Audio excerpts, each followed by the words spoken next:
부활절입니다. 부활절은 모든 사람이 기뻐할 수 있고 모든 사람이 주님이 주신 그 평안을 누릴 수 있는 그 축복의 날입니다. 오늘 여러분들 교회에 오시면서 집에서 언제 출발했는지 모르겠습니다. 예배 시간에 임박해서 오시는 분들은 마음이 급해서 옆 돌아볼 겨를 없이 정신없이 땅만 쳐다보고 젠걸음으로 또 뜀박질하면서 오신 분도 있겠지만, 조금 여유를 가지고 오시는 분들은 다리를 건너면서 이것저것 둘러보고 봄의 풍경들을 보았을 것입니다. 다리를 넘어오면 목련꽃이 하얗게 피어있고, 그리고 개울 건너에 노란 개나리도 피어나고 있습니다. 또 예배당으로 들어오는 그 층계 옆에 화단이 하나 있는데 거기에 보면 할미꽃들이 수줍게 다 올라와 있습니다. 가실 때 한번 할미꽃들을 한번 구경하고 가시기 바랍니다. 여기저기 이제 봄을 알리는 그런 여러 가지 이 자연이 마치 춤추는 것처럼, 봄을 노래하는 것처럼, 그래서 우리가 맞는 부활절은 언제나 그 계절이 봄입니다. 그래서 다시 생명을 우리에게 주신 부활하신 주님의 그 부활을 기뻐하는 것처럼 이 계절은 다 조화롭게 부활의 계절답게 마른 가지에서 싹이 나오고 죽었던 곳에서 다시 생명이 움트고 메말랐던 얼어붙었던 땅에서 새순들이 돋아나고 있습니다. 그런데 사람들이 살아가는 이 세상은 그렇지 않습니다. 여전히 어둠의 그림자가 짙게 드리워져 있습니다. 테러, 전쟁 여전히 멈추질 않고 계속되고 있습니다. 갈등과 분열과 혐오와 대결의 정치 문화도 많은 사람들을 피곤하게 합니다. 예수님의 부활이 주는 이 생명과 희망, 평안과는 너무나 거리가 먼 현실이 우리는 안타까울 뿐입니다. 이럴 때일수록 우리 하나님의 부름을 받은 그리스도인들은 더욱 부활신앙으로 무장을 해서 이 세상의 어둠을 밝힐 수 있고 썩어져가는 세상의 소금의 역할을 잘 감당해낼 수 있어야 됩니다. 그런 의미에서 우리가 가져야 할 부활신앙이 어떤 것인지를 오늘 본문 말씀을 통해서 함께 살펴보려고 합니다. 첫 번째로 부활신앙은 가장 기본적으로 예수님께서 사망 권세를 이기시고 살아나신 것을 믿는 것입니다. 예수님이 살아나셨다, 예수님이 부활하셨다라는 것을 확신하는 것입니다. 유대인들은 안식일에 하던 일들을 다 멈춥니다. 장례도 마찬가지죠. 우리 예수님이 십자가에 못 박혀서 오랜 동안 고통을 당하셨습니다. 십자가 지시기 전에 이미 말할 수 없는 모진 고문을 당하고 혹독한 그런 채찍질과 많은 고통을 받으셔서 이미 십자가를 지고 골고다 언덕을 올라갈 때는 더 기운이 없어서 쓰러지고 또 쓰러지셨습니다. 그래서 십자가에 매달리시면 금방 돌아가실 줄 알았는데 오전 9시에 십자가에 달려셨고, 그리고 3시간이 지난 뒤 12시가 되자 온 땅이 어둠이 덮었습니다. 그러고도 3시간이 지난 오후 3시에 예수님이 다 이루었다 말씀하시고 숨을 거두셨습니다. 이날이 안식일 전날이라서 유대인들은 이 십자가에 매달린 예수님과 강도들의 그 시체를 빨리 처리하기 위해서 요구를 합니다. 그래서 아직도 숨이 붙어있는 양쪽 강도들은 다리를 꺾었습니다. 그리고 예수님은 창으로 옆구리를 찔렀습니다. 이렇게 안식일 전날 마침 아리마대 요셉의 그 용기 있는 행동을 통해서 예수님의 시체를 가져다가 새 무덤에다가 안장을 합니다. 그리고 안식일이 지났습니다. 안식일이 지난 그 새벽 첫 시간에 막달라 마리아와 다른 마리아가 이제 예수님의 시신에 발라드릴 향유를 준비해서 그 향품을 가지고 예수님의 무덤을 찾아갑니다. 예수님의 무덤을 찾아갔는데 그때 큰 지진이 일어나면서 천사가 내려와서 예수님이 무덤을 닫았던 돌을 굴려내고 그 돌 위에 앉았는데 그 형상이 마치 번개와 같았고 입은 옷이 마치 신호처럼 그렇게 빛났다고 그랬습니다. 무덤을 지키고 있던 병사들이 이 천사의 모습을 보고 모두가 두려워 떨면서 마치 죽은 사람들처럼 그렇게 기절을 했습니다. 그때 천사가 여인들에게 말합니다. 너희는 무서워하지 말라. 십자가에 못 박히신 예수를 너희가 찾는 줄을 내가 아노라. 그가 여기에 계시지 않고 그가 말씀하신 대로 살아나셨느니라.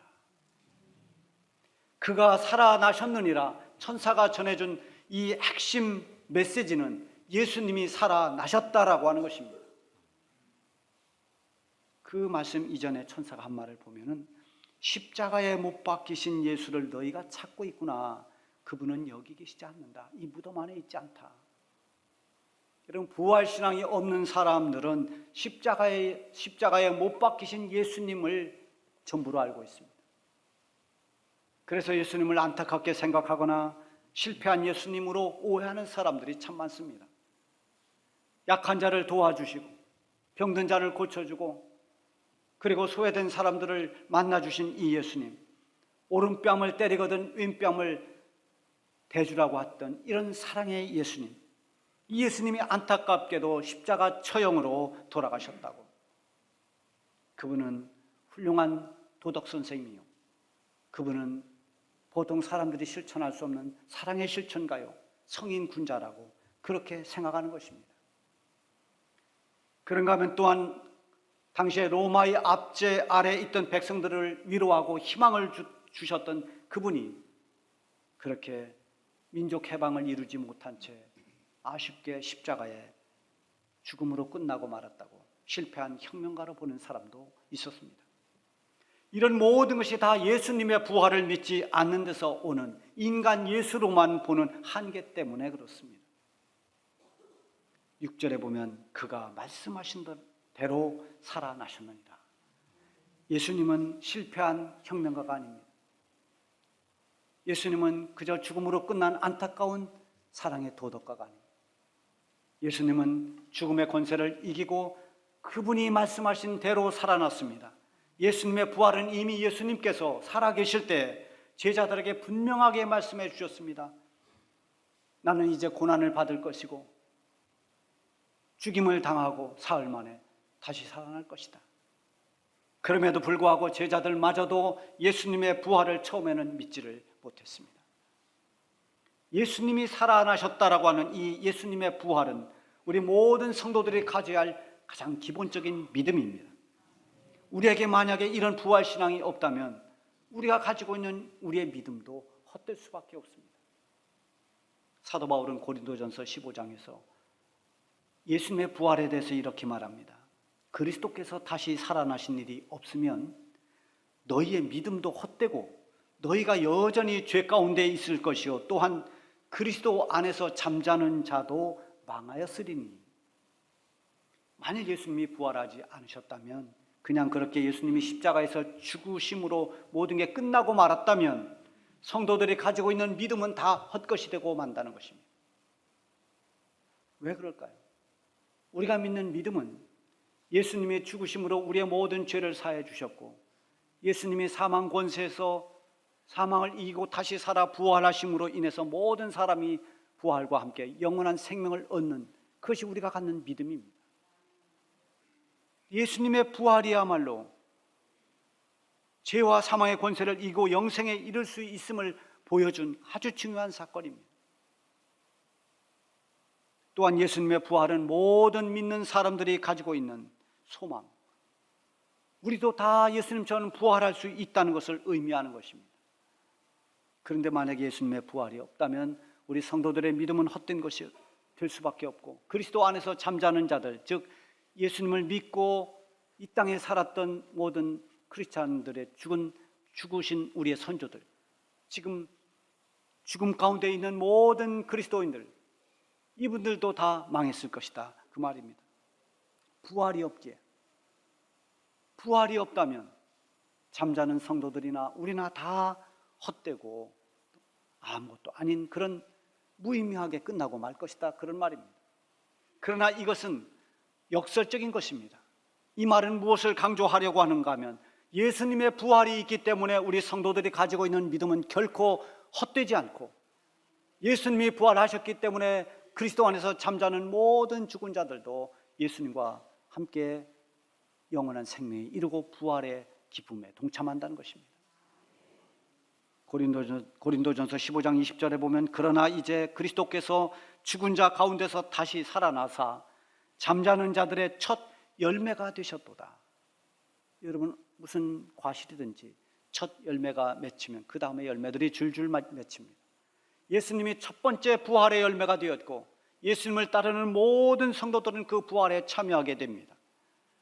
다시 말하면 예수 믿는 성도들에게 예수님의 죽으심은 나의 죽음이 되고 예수님의 부활은 나의 부활이 되는 것입니다.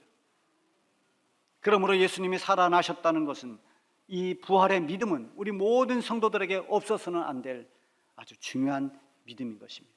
이 믿음이 흔들리지 않을 때 우리가 가지고 있는 천국 소망은 영원히 흔들리지 않을 것입니다. 예수님은 무덤 안에 계시지 않습니다. 예수님은 사망 권세 아래 매여 있지 않습니다. 예수님은 모든 사망과 죄의 권세를 다 이기고 살아나셨습니다. 예수님은 부활의 첫 열매가 되셨습니다. 여러분, 이 믿음이 흔들리지 않기를 바랍니다. 두 번째, 부활신앙을 가진 성도들은 부활하신 예수님을 전하는 부활의 증인이 되어야 됩니다. 7절 상반절에 보면 또 빨리 가서 그의 제자들에게 이르되 그가 죽은 자 가운데서 살아나셨고, 빨리 가서 제자들에게 예수님의 부활을 알리라고 했습니다. 먼저는 빨리 가서 제자들에게 이 부활을 알려라, 전해줘라. 8절에 보면 그 여자들이 무서움과 큰 기쁨으로 빨리 무덤을 떠나 제자들에게 알리려고 다름질할세. 여러분, 천사는 막달라 마리아와 다른 마리아에게 우선 제자들에게 가서 예수님 부활 소식을 전하도록 했습니다. 두 여인은 지금 상황이 굉장히 무섭기도 하고 또 예수님이 부활하셔서 너무나 벅찬 기쁨을 가지고 이 소식을 빨리 전해주어야겠다는 생각 때문에 그 무덤을 떠나서 그들이 다름질할새 내달렸습니다. 이런 말이 있어요. 문답인데 유머입니다. 왜 부활하신 예수님께서 제자들이 아닌 이 여인들에게 제일 먼저 나타나셨을까요? 답이 뭔지 아십니까? 그래야 예수님 부활 소문이 빨리 퍼지니까. 어떤 의미로 이런 말을 했을까요? 그러나 사실은 이 막달라 마리아와 이 마리아, 이 여인들이 어떻게 제일 먼저 예수님을 만날 수 있었을까요? 그것은 현실적으로 보면 제일 먼저 새벽에 무덤에 올라갔으니까 부활하신 예수님을 제일 먼저 만났죠. 그러나 더 중요한 것은 이 막달라 마리아, 죄 많던 여인입니다. 예수님의 은혜를 힘입었습니다. 은혜에 빚진 자입니다. 예수님을 사랑했던 여인입니다. 그만큼 주님을 귀히 여기고 사랑하고 사모하던 이 여인이었기 때문에 그 새벽에 제일 먼저 무덤으로 달려왔던 것입니다. 그래서 예수님을 제일 먼저 만날 수가 있었던 것입니다. 지금도 사모하는 성도들은 주님을 만납니다. 주님의 음성을 듣습니다. 주님과 깊은 만남을 가질 수 있습니다. 어쨌든 부활의 예수님을 만난 여인들은 가서 예수님이 살아나셨다는 것을 전해야 할 책임이 있었습니다. 그 후에 부활하신 예수님이 제자들에게도 나타났고 제자들 역시도 부활하신 주님을 증거했습니다. 훗날 예수님을 믿고 따르는 모든 그리스도인들도 예수님의 부활을 증거했습니다. 부활하신 예수님을 믿고 있는 우리 역시도 부활의 주님을 전해야 하는 그런 부활의 증인들이 반드시 되어야 합니다. 예수님 제자 중에 예수님을 배반하고 은 30에 예수님을 팔았던 가룟 유다가 있습니다. 이 가룟 유다가 결국은 목매달아 자살했습니다. 그 빈자리를 채우기 위해서 한 사람을 뽑아서 제자를 보충하려고 할 때 조건이 있었습니다. 사도행전 1장 22절에 보면은 항상 우리와 함께 다니던 사람 중에 하나를 세워 우리와 더불어 예수께서 부활하심을 증언할 사람이 되게 하여야 하리라. 여기 보면 새로 뽑을 제자는 항상 예수님을 따르던 사람, 함께 했던 사람이어야 됩니다. 함께 하는 게 굉장히 중요합니다. 여러분, 공동체 생활에서는 함께 한다는 게 정말 중요한 것입니다. 함께 했던 사람, 늘 함께 하지 않았던 사람이 이상한 소리를 합니다. 도마가 함께 있지 않았다가 예수님 우리가 보았다 했더니 나는 못 믿겠다 이렇게 말하죠. 그래서 함께 했던 사람 중에 무엇을 해야 하는 사람이냐? 예수님의 부활을 증언해야 할 사람을 하나 뽑자 해서 한 명을 보충했습니다. 사도행전 4장 33절에 보면은 사도들이 큰 권능으로 주 예수의 부활을 증언하니 무리가 큰 은혜를 받아. 사도들이 성령의 충만함을 받고 무엇을 증언했는가? 예수님은 부활하셨다. 너희들이 십자가에 못 박힌 예수님은 우리를 구원해 주시기 위해서 이 땅에 오신 우리의 구주시고, 그분은 우리가 죽였지만, 못 박으라 했지만 그분은 무덤 안에 갇혀 있지 않고, 그분은 사망 권세 아래 있지 않고 무덤을 열고 다시 살아나셨다고 증언한 것입니다. 이 말을 듣고 수많은 사람이 은혜를 받고 예수님을 영접했습니다. 부활은 그리스도인들의 산 소망입니다. 죽음도 두려워하지 않을 수 있는 것은 이 부활의 소망이 있기 때문입니다. 죽음 앞에 두려워하고 죽음 후회를 모르는 사람들은 죽음이 가장 두려운 것입니다. 그러나 우리는 죽은 뒤에 주님의 부활처럼 부활의 영광에 참여하고 영원한 생명을 얻는다는 이 믿음이 있기 때문에 두려움을 뛰어넘을 수가 있는 것입니다. 베드로 사도는 이 소망에 대해서 이렇게 증언했습니다. 우리 주 예수 그리스도의 아버지 하나님을 찬송하리로다. 그의 많으신 긍휼대로 예수 그리스도를 죽은 자 가운데서 부활하게 하심으로 말미암아 우리를 거듭나게 하사 산 소망이 있게 하시며 썩지 않고 더럽지 않고 쇠하지 않은 유업을 있게 하시나니 곧 너희를 위하여 하늘에 간직하신 것이라. 우리가 전하는 예수님의 부활을 통해서 많은 사람들이 예수님을 얻고 새 생명을 얻고 영원히 쇠하지 않는 그 구원의 산 소망을 얻도록 여러분들이 부활의 증인들로 살 수 있기를 바랍니다. 세 번째는 부활 신앙을 가진 성도들은 우리 주님이 주시는 평안을 누려야 됩니다. 9절에 보면 예수께서 그들을 만나 이르시되 평안하냐 하시거늘 여자들이 나아가 그 발을 붙잡고 경배하니, 부활하신 예수님이 지금 예수님 부활 소식을 천사들에게 듣고 전하려고 달려가는 이 여인들 앞에 나타나셨습니다. 그리고 첫 번째 하신 말씀이 평안하냐 이렇게 물으셨어요. 그것뿐만이 아니라 후에 제자들에게 나타나셨을 때에도 부활하신 예수님이 가장 먼저 제자들에게 하신 말씀이 너희에게 평강이 있을지어다 평강을 선포했습니다. 이 여인들에게도 평안을 말씀하셨고 제자들에게도 평안을 가장 먼저 말씀하십니다. 평안은 예수님을 만나고 예수님 믿는 사람들이 누릴 수 있는 정말 귀한 은혜고 축복입니다. 예수님으로 말미암아 누리는 평안은 이 세상이 주는 평안과는 차원이 다른 것입니다. 예수님이 십자가 지시기 전에 제자들에게 마지막 여러 가지 말씀을 하실 때 이 평안을 약속했습니다. 요한복음 14장 27절에 보면 평안을 너희에게 끼치노니 곧 나의 평안을 너희에게 주노라. 내가 너희에게 주는 것은 세상이 주는 것과 같지 아니하니라. 너희는 근심하지도 말고 두려워하지도 말아라. 여러분, 근심할 일이 많고 두려워할 일이 너무 많은 이 세상을 살면서도 그런 모든 상황을 다 뛰어넘고 누릴 수 있는 평안이 바로 주님이 주시는 평안입니다. 세상이 주는 것과는 다른 것입니다. 주님 때문에 오는 평안, 주님이 주시는 평안이기 때문에 이 평안을 누릴 수 있으려면 우리의 믿음의 시선을 주님께 맞춰야 됩니다. 주님으로부터 평안을 얻으면 우리의 모든 조건을 다 극복해낼 수 있습니다. 이런 말이 있습니다. 신발이 없어 울다가 발이 없는 사람을 보고 울음을 그쳤다. 나보다 더 어려운 사람을 보고 위로를 받았다는 거죠. 발이 없는 저 사람보다 신발 없는 내가 훨씬 낫구나. 비교해보고 슬픔을 달래고 스스로 위안을 받는다는 말이죠. 그러나 주님이 우리에게 주시는 평안은 그런 것과 다릅니다. 비교해서 오는 것이 아닙니다. 남보다 더 많거나 더 적거나 더 힘들거나 더 복되거나 그런 것 때문이 아닙니다. 사람과 비교한 어떤 상대적인 것이 아니라 주님이 주시는 평안은 절대적인 것입니다. 슬픔 속에서도 평안을 누릴 수 있고 두려움 속에서도 누릴 수 있는 평안입니다. 죽음 앞에서도 가질 수 있는 평안, 그게 주님이 주시는 평안입니다. 오직 생명의 주가 되시고 부활의 첫 열매가 되신 주님이 주시는 하늘의 평안입니다. 이 평안은 세상이 뺏을 수가 없습니다. 어떤 두려움도 다 이겨낼 수 있는 그런 평안입니다. 여러분, 이런 평안을 누리시기 바랍니다. 무덤을 떠나는 여인들에게 평안하냐고 말씀하신 것은 단순한 질문이 아니라 위로의 말씀입니다.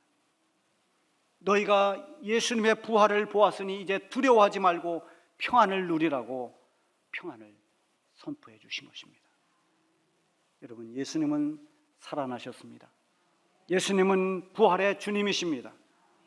부활 신앙을 가지고 세상은 점점 험해지고 있지만 여러분들이 하늘의 소망을 굳게 붙잡고 살아가시기를 바랍니다. 주님의 평안을 누리시기를 바랍니다. 우리 모두가 부활의 주님의 증인이 되어서 부활을 전하는 증인들로 살아가시기를 바랍니다.